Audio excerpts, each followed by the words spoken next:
Hello everybody. Just firstly, because I wasn't here this morning, I'd like to read out a message from Schoolhouse, the national organisation in Scotland. So it was, "Hi Daragh. Schoolhouse sends very best wishes from Scotland for a successful conference this weekend. We are sorry we are unable to participate, but hope to do so the next time. News from Scotland is not at all positive, with the draft Children and Young People Bill due to be published in the near future, which seeks to impose a state-appointed named person on every child and young person in our country with no opt-out. We are alarmed by the naivety and/or complicity of politicians of all persuasions who support without question the Scottish Government's planned universal surveillance agenda in the guise of child protection. As we look forward to our referendum on independence in September 2014, we find it ironic that those who claim to embrace the principles of autonomy and self-determination should be actively seeking to deny Scottish citizens the right to enjoy either. Schoolhouse may be one of the few voices of dissent, but we do not plan to allow such measures to be introduced without a fight. Even after they are inevitably steamrollered through, home educators in Scotland will not be cooperating with tick-box tyrants and their virtual address book. To quote from our famous declaration of Arbroath 1320, on which the American Constitution is said to be based, "It is in truth not for glory, nor riches, nor honours that we are fighting, but for freedom, for that alone which no honest man gives up, but with life itself. With very best wishes, Alison Bruce, Secretary and Press Officer, Schoolhouse Home Education Association, Scotland."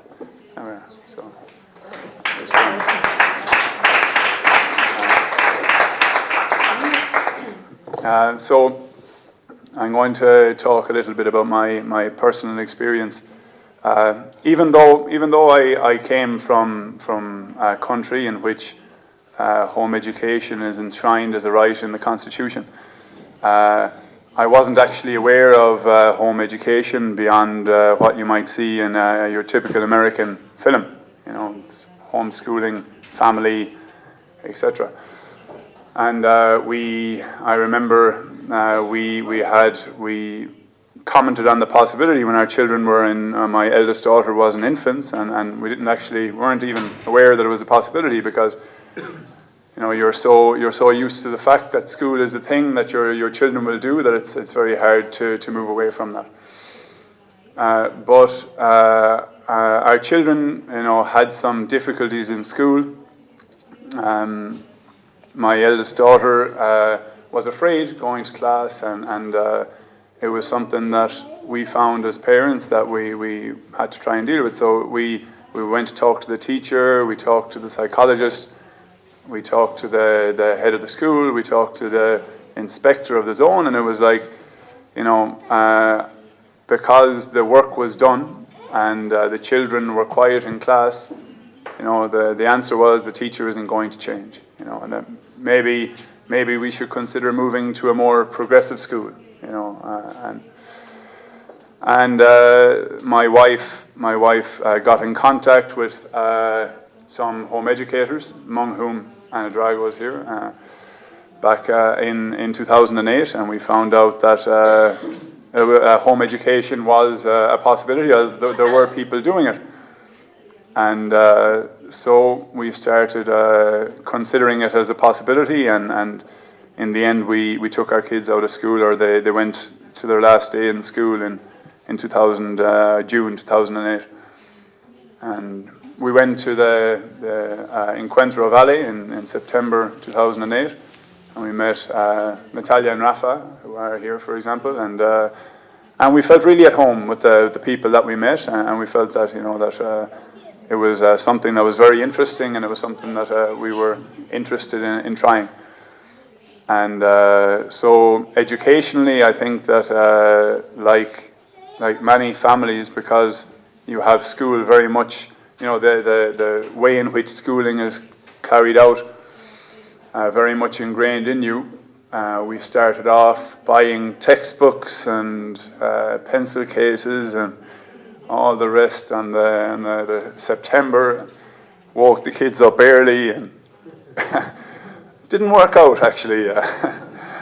So after some days of fighting and I don't know, so we started trying to conceive of other forms of education.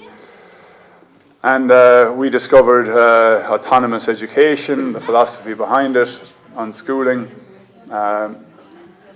various forms of dealing, with this new experience. And since then, while the theory can be somewhat abstract, in practical terms. In general, we believe in non-coercive education, and while sometimes you can have moments where your children are, reading, Anne Frank's diary or quoting something, or watching Grey's Anatomy and suddenly, looking up this strange disease, and you're going, oh my God, this is one. Of course, there's other days where they're lying in front of the sofa watching television, and you're going, I should be doing something here. But so my thing is that it's an adventure that has its ups and downs. It's something that we're continuing to explore. I don't think that I get the 3 gold stars for home education father of the year just yet, but I think that we're continuing to explore our options, and part of the whole activism and work that we do in organizing encuentros and bringing people together is to create that sense of community, because we're living we're on the verges perhaps of civilized society, and it's important. John Lennon would have been nobody without Paul McCartney. Who knows a Mick Jagger song when he wasn't with the Rolling Stones? And people, when they come together, can produce things that they can't on their own, and that's why even though we home educate, it doesn't mean that we do it or we want to do it in an isolated way. Now, we know that there's plenty of people who come to these gatherings who do, take parts in different educational projects, be they free schools or families who come together and they meet regularly to do projects together. And part of what we have been talking together about, and part of one of the ideas that we've had, and that we want to continue to explore is coming together on a European level, using an internet platform and doing projects together, be it from something as simple as a book club or a movie club to, let's all try and learn salsa dancing this week. Although, to be honest, you wouldn't want to see my video of doing salsa dancing, I think. White men can't jump and Irish people can't dance. Maybe river dance, but so that's something that we're hoping to work on, and something that we can, different people in different countries, different ideas could come together in a non-profit structure where there isn't any business behind it, but just families that are interested in sharing their experience. If Ivan Illich talked about deschooling society, and we are part of that deschool society, sharing that experience together, and seeing what songs we come up with, I guess, so. Well, anyway, that's it for me.